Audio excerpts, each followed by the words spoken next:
Friends, यदि बारिश होने के बावजूद भी आपके मोगरा प्लांट में फूल नहीं आ रहे हैं तो आज का वीडियो आपके लिए है। आज के वीडियो में मैं आपको एक ऐसा फर्टिलाइज़र बताऊंगी जिसको डालने से 100% आपके मोगरा प्लांट में ढेरों कलियां बनेंगी और अनगिनत फूल आएंगे।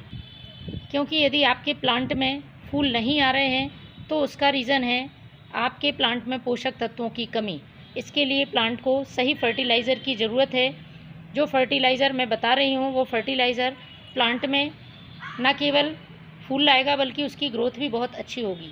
क्योंकि ये बात जानना ज़रूरी है कि मोगरा प्लांट में हमेशा नई ग्रोथ पर ही फ्लावरिंग होती है। यदि पौधे की नई ग्रोथ नहीं होगी तो अब आप उससे फूल नहीं ले सकते। नई ग्रोथ के लिए आपको प्लांट में फर्टिलाइज़र के साथ साथ उसकी कुछ केयर टिप्स का भी ध्यान रखना पड़ेगा। यदि ये सारी चीज़ें आप अपने प्लांट पर इस्तेमाल करते हैं तो आपका प्लांट लगातार फूल देता रहेगा। सबसे पहली बात, पौधे में यदि आपको नई ग्रोथ चाहिए तो आपको प्लांट की प्रूनिंग करते रहना है। प्रूनिंग आपको किस तरह से करनी है वो भी जान लीजिए। जिस ब्रांच पर फूल आ रहे हैं उसको आपको प्रून नहीं करनी है, जिस पर फूल नहीं आ रहे हैं उसको आपको कट कर देना है। इस तरह से एक कटर की मदद से आपको इस तरह से मोगरा प्लांट की कटिंग करनी है। ये देखिए, इस तरह से यदि आप प्रूनिंग करते हैं तो जहाँ से हमने ये इसको कट किया है इसके साइड से 2 ब्रांच नई निकलेंगी और जब साइड से 2 नई ब्रांच निकलेंगी तो उस पर फ्लावरिंग होगी। इसके साथ ही यदि फूल सूख गए हैं आपके प्लांट में तो सूखे हुए फूलों को भी आपको हटाना है, उनको लगे नहीं रहने देना है। ये देखिए, इस तरह से फूल सूख जाने के बाद आप इसको हटा दें, जिससे प्लांट की एनर्जी इनको सुखाकर गिराने में खर्च नहीं होगी। इसके साथ ही इसका दूसरा नुकसान होता है, ये जो फूल हैं बारिश के दिनों में मिट्टी में गिरते हैं और गीले हो जाते हैं, उसके बाद मिट्टी में जमा होते रहते हैं तो हमारे प्लांट की सॉइल में फंगस लग जाता है। इसलिए आपको यदि प्लांट की सॉइल को फंगस से बचाना है तो इनको आपको सूखने के बाद तुरंत हटा देना है। इसके बाद मोगरा प्लांट की सॉइल की आपको एक बार गुड़ाई ज़रूर करनी है।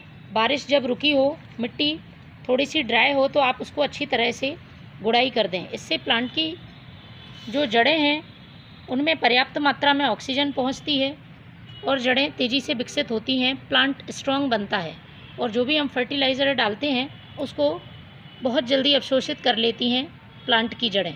तो इस बात का भी आपको ध्यान रखना है। अगली ज़रूरी केयर टिप्स है प्लांट को धूप में रखने की। सन लविंग प्लांट है, ऐसा ना हो कि आप इसको छाया में रखे हों। छाया में रखने पे प्लांट हरा भरा घना रहेगा लेकिन पौधे में फ्लावरिंग नहीं होगी। इस बात का आप ध्यान रखें। तो जितनी भी आपके यहाँ धूप निकलती है 6 से 8 घंटे की धूप इस प्लांट को चाहिए होती है। बारिश के दिनों में कम धूप निकलती है, इसलिए जितनी भी धूप निकले वो सारी धूप इस प्लांट को मिलनी चाहिए। ऐसे स्पेस पर आपको इस प्लांट को रखना है। लगातार यदि बारिश हो रही है तो इस बात का भी आपको ध्यान रखना है कि पॉट में पानी लंबे समय तक भरा नहीं रहे, इसलिए इसका ड्रेनेज सिस्टम बिल्कुल सही करके रखें आप। पानी भरा रहता है तो प्लांट की जड़ें खराब हो जाती हैं और पौधा ग्रोथ रोक देता है। अब बात कर लेते हैं फर्टिलाइज़र की। तो इस प्लांट के लिए ऐसे बहुत सारे फर्टिलाइज़र हैं जो प्लांट में फूल लाने में मदद करते हैं, लेकिन मैं बिल्कुल जैविक फर्टिलाइज़र बताने वाली हूँ जो पौधे को किसी तरह का साइड इफ़ेक्ट नहीं करेंगे और प्लांट में बहुत जल्दी फ़ायदा देखने को मिलेगा। थोड़ी सी मिट्टी को आपको हल्का कर लेना है। इसके बाद इसमें मैं डाल रही हूँ, यदि प्लांट में ग्रोथ नहीं हो रही है तो ग्रोथ लाने के लिए आपको डालना होगा ये vermi compost.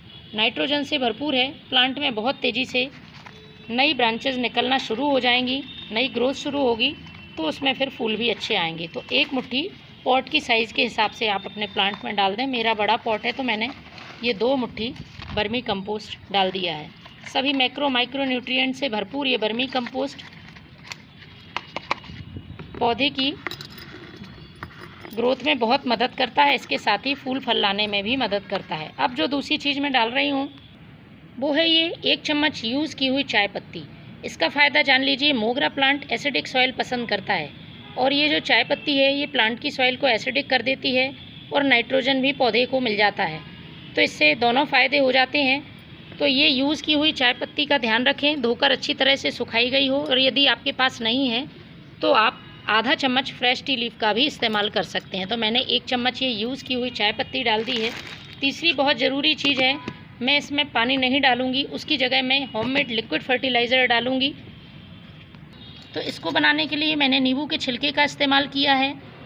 Nitrogen, phosphorus, potassium, magnesium, calcium, इसके साथ ही इसमें सिट्रिक एसिड मौजूद होता है। पौधे को इम्यूनिटी को बढ़ाता है और साथ में यदि चींटियाँ, फंगस, किसी तरह के इंसेक्ट मिट्टी में है तो वो भी दूर करता है। तो मैंने 3 नींबू के छिलके ले लिए हैं और इनको छोटे छोटे टुकड़ों में काटना है।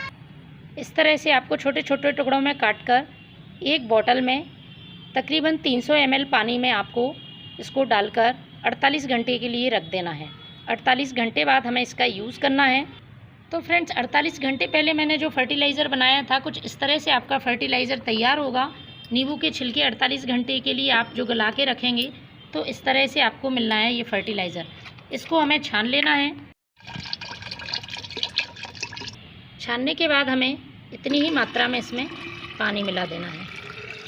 इसको हमें अपने मोगरा प्लांट की सॉइल डाल देना है। महीने में 1 बार आप इस फर्टिलाइज़र का यूज़ करें। फ्रेंड्स, आप देखेंगे आपका प्लांट 3 से 4 दिन में ही बहुत अच्छी नई ग्रोथ शुरू कर दी है और प्लांट में फूल भी आने लगे हैं। तो फ्रेंड्स, आप भी यूज़ करें। Thank you.